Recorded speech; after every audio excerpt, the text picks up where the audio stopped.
죄악으로 가득 찬 유다 백성들을 향해서 하나님께서는 선지자 이사야를 세우시고 무서운 경고의 말씀을 하십니다.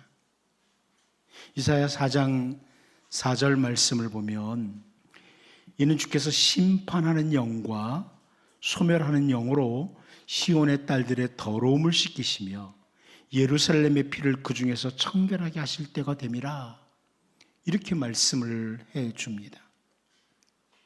시온의 딸들 예루살렘을 더러움에서 씻기시고 청결하게 하시기 위해서 심판의 영, 소멸하는 영으로 임하신다, 이렇게 표현을 합니다.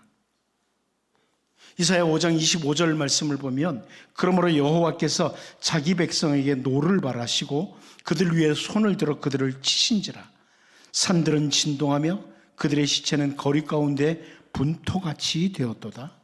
그럴지라도 그의 노가 돌아서지 아니하였고 그의 손이 여전히 펼쳐져 있느니라, 이렇게 말씀을 합니다.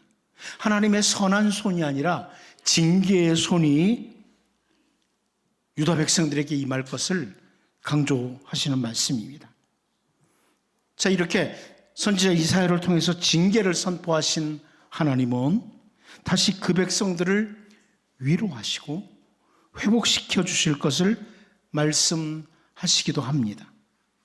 이사야 30장 18절 말씀만 보면 그러나 여호와께서 기다리시나니 이는 너희에게 은혜를 베풀려 하시며 일어나시리니 이는 너희를 긍휼히 여기려 하심이라. 대저 여호와는 정의의 하나님이시라 그를 기다리는 자마다 복이 있도다, 이렇게 말씀을 하십니다.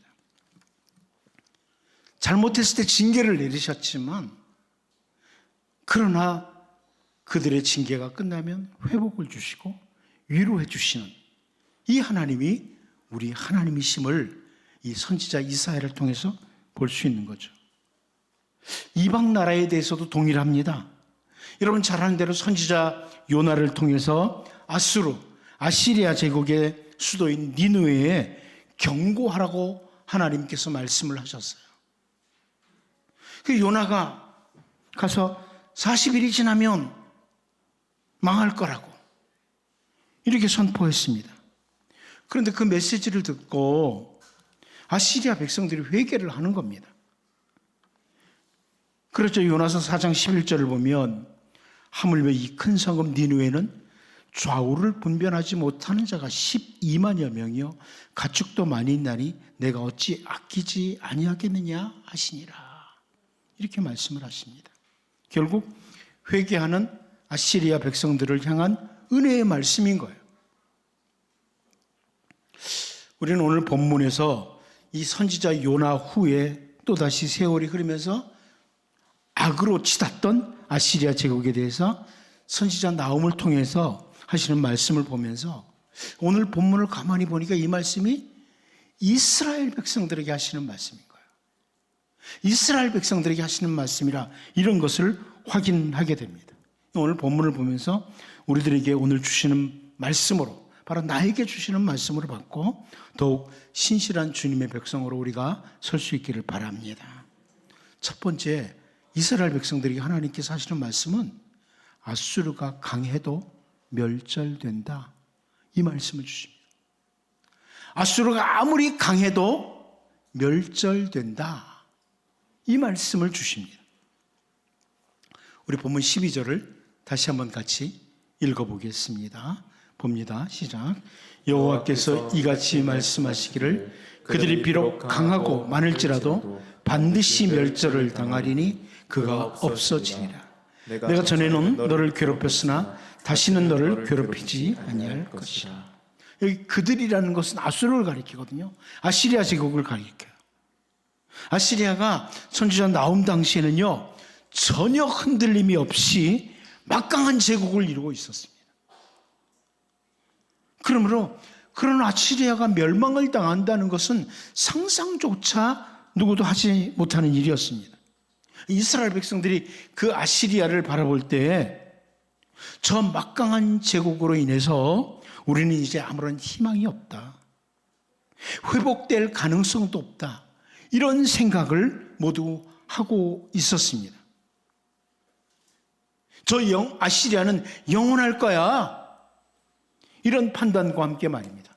그런데 오늘 본문을 통해서 하나님께서 그들이 비록 강해도 멸절된다. 아주 분명하게 선포를 해주십니다. 그들이 아무리 강해도 멸절된다. 과거에 이집트라는 막강한 나라에 노예로 살아가던 이스라엘 백성들이 모세가 바로를 찾아간 후에 점점 노동이 더 힘들어지고 어려운 상황을 맞이하니까 출애굽기 5장 20절 21절에서 이렇게 말씀해요. 그들이 바로를 떠나 나올 때 모세와 아론이 길에 서 있는 것을 보고 그들에게 이르되 너희가 우리를 바로의 눈과 그의 신하의 눈에 미운 것이 되게 하고 그들의 손에 칼을 주어 우리를 죽이게 하는도다. 여호와는 너희를 살피시고 판단하시기를 원하노라. 자, 이렇게 말을 했습니다. 도무지 무너지지 않을 것 같은 이집트의 바로 그 군대를 바라보면서 모세와 아론에게 이스라엘 백성들이 했던 말이에요. 그런데 하나님께서 이스라엘을 위해서 일을 시작하시니까 이집트의 파라오도 군사들도 꼼짝을 못하고 이스라엘 백성들을 내보내게 됩니다. 그 밖에도 인류 역사상 아주 막강한 나라들이 무너지고 사라졌습니다. 여러분, 이 말씀 기억하십시오.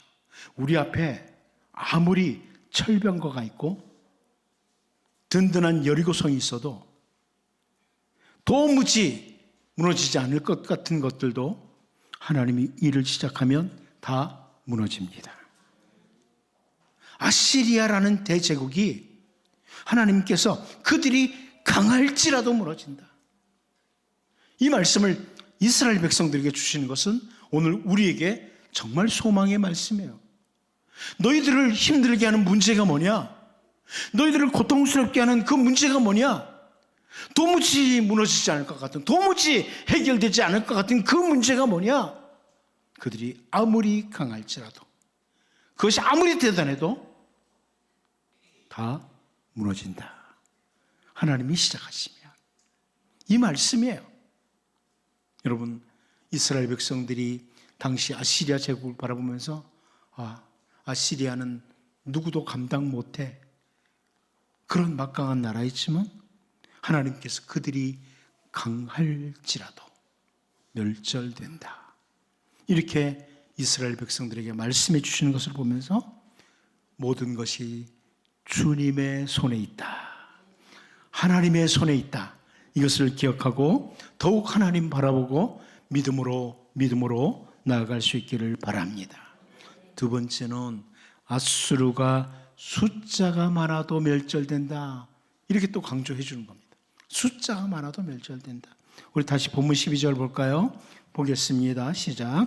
여호와께서 이같이 말씀하시기를 그들이 비록 강하고 많을지라도 반드시 멸절을 당하리니 그가 없어지리라. 내가 전에는 너를 괴롭혔으나 다시는 너를 괴롭히지 아니할 것이라. 아시리아 제국이 점점 왕성해지고 숫자가 많아졌습니다. 그 군대의 숫자도 정말 많은 숫자였습니다.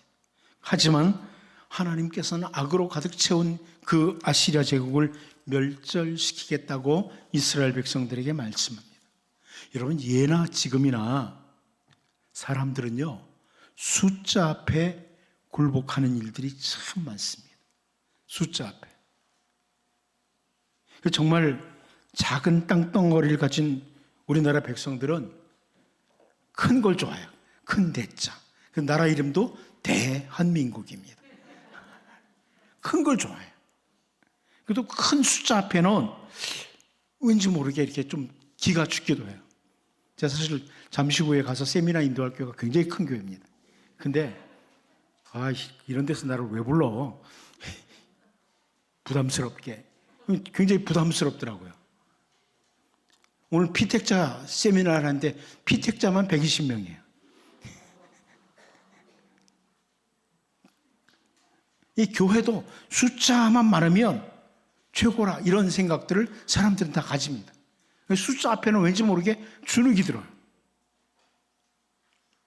그러다 보니까 숫자 늘리기에 급급하기도 합니다. 그런데 여러분, 아시리아 제국이 아무리 숫자가 많아도 아무리 숫자가 많아도 멸절된다. 하나님이 이렇게 말씀하세요. 사울의 아들 요나단이 자기 무기를 든 소년과 함께 블레셋 진영으로 가면서 사무엘상 14장 6절에서 요나단이 자기의 무기를 든 소년에게 이르되 우리가 이 할례 받지 않은 자들에게로 건너가자. 여호와께서 우리를 위하여 일하실까 하노라. 그 다음에 하는 말씀 보십시오. 여호와의 구원은 사람이 많고 적음에 달리지 아니하였느니라. 요나단이 이렇게 하고 나가는 거예요. 우리가 성경 곳곳에서 볼 수 있는 내용이 바로 그런 내용입니다. 숫자가 많을지라도 미디안 군사의 숫자 아무리 많아도 기드온과 300명이 그들을 무찌르도록 하시는 분이 우리 하나님이세요. 300명 가지고 구스 사람 세라가 100만 대군을 이끌고 쳐들어와도 기도하는 아사왕 한 사람을 이기지를 못하는 거예요. 기도하는 한 사람을 이기지 못하는 거예요. 이집트의 바로와 그 군사들이 숫자가 너무 적어서 모세 앞에 무릎을 꿇은 것이 아니에요. 여러분, 아무리 숫자가 많아도 하나님께서 멸절시키려고 하시면 순식간에 끝납니다. 아시리아 제국이라는 막강한 군대 숫자 앞에 이스라엘 백성들은 전혀 희망이 없다고 이렇게 판단을 했습니다. 하지만 하나님이 말씀하시면 그들의 숫자가 아무리 많아도 반드시 멸절된다. 여러분, 너무 큰 것들 때문에 두려운 것 없습니까? 하나님께서는 이사야 2장 22절을 통해서 너희는 인생을 의지하지 말라. 그의 호흡은 코에 있나니 새말 가치가 어디 있느냐. 이렇게 말씀해 주셨습니다. 코에 호흡이 있는 인생. 그들은 아무리 많아도 하나님 앞에 새말 가치도 없다. 여러분, 하나님이 하시면 아무리 많은 숫자도 아무것도 아니라는 겁니다. 이렇게 말씀하세요. 이제 여러분, 숫자보다 전능하신 하나님, 숫자보다 전능하신 하나님, 그 하나님 바라보면서 언제나 하나님을 의지하고 믿고 살아가는 신실한 주의 백성으로 살 수 있기를 바랍니다. 마지막 한 가지 더 봅니다. 하나님께서 이스라엘 백성들에게 어떤 말씀을 주시느냐? 징계의 도구를 없애주겠다. 이렇게 말씀하십니다. 징계의 도구를 없애준다. 우리 본문 12절을 다시 한번 같이 읽어봅니다. 보겠습니다. 시작. 여호와께서 이같이 말씀하시기를 그들이 비록 강하고 많을지라도 반드시 멸절을 당하리니 그가 없어지리라. 내가 전에는 너를 괴롭혔으나 다시는 너를 괴롭히지 아니할 것이라. 아멘. 하나님께서 선지자 나홈을 통해서 먼저 그들, 아시리아 제국 백성들을 언급하시고 이제 여기 뒤에 보면 너를 이렇게 말씀하세요. 이스라엘 백성들을 가르쳐 하시는 말씀이죠. 전에는 너를 괴롭혔지만 이제는 다시 너를 괴롭히지 않겠다. 이렇게 말씀하십니다. 이 말씀은 그동안 실패하고 넘어진 이스라엘 백성들, 이방 나라들처럼 우상 숭배에 빠진 이스라엘 백성들을 하나님이 징계하시려고 아시리아 제국을 사용하셨지만 그 아시리아 제국을 멸절시킴으로 그 징계의, 하나님의 징계의 도구를 없애시겠다는 말씀이에요. 징계의 도구를 없애신다. 그 백성을 회복시키시겠다. 그 백성을 긍휼히 여기시겠다. 이런 하나님의 말씀입니다. 여러분, 때로는 우리가 넘어지고 실패해서 하나님께서 징계의 도구를 사용하실 수 있습니다. 하지만 우리가 하나님 앞에 회개하고 돌아설 때 하나님은 우리의 징계의 도구를, 우리를 징계하던 도구들을 없애주십니다. 선지자 예레미야는 예레미야가 3장 32절 33절을 통해서 그가 비록 근심하게 하시나 그의 풍부한 인자심에 따라 긍휼히 여기실 것임이라. 주께서 인생으로 고생하게 하시며 근심하게 하심은 본심이 아니시로다. 이렇게 말씀해 주십니다. 때로는 우리의 연약한 부분, 우리의 죄된 부분을 고치시기 위해서 우리를 근심하게 하실 수 있습니다. 징계의 도구를 사용하실 수 있습니다. 하지만 하나님은 우리를 향해서 그 풍성한 헤세드, 그 인자심으로 우리를 바라보시면서 긍휼히 여기시는 하나님이십니다. 그래서 우리를 징계하던 도구를 꺾어버리십니다. 여러분 혹시 그런 경험 없나요? 자녀를 잘못해가지고 회초리를 들고 때리다가 자녀가 잘못했다고 막 그러면 이놈의 회초리 하면서 회초리를 끊어보신 적은 없나요? 바로 그런 모습이에요. 하나님 그러시는 거예요. 이 회초리가 우리 아이를 힘들게 했어 하면서 회초리를 꺾어버리시는, 이게 우리 하나님의 풍성한 사랑이십니다. 그래서 우리는 언제나 주님의 은혜를 사모하고 주님의 긍휼을 사모하는 거예요.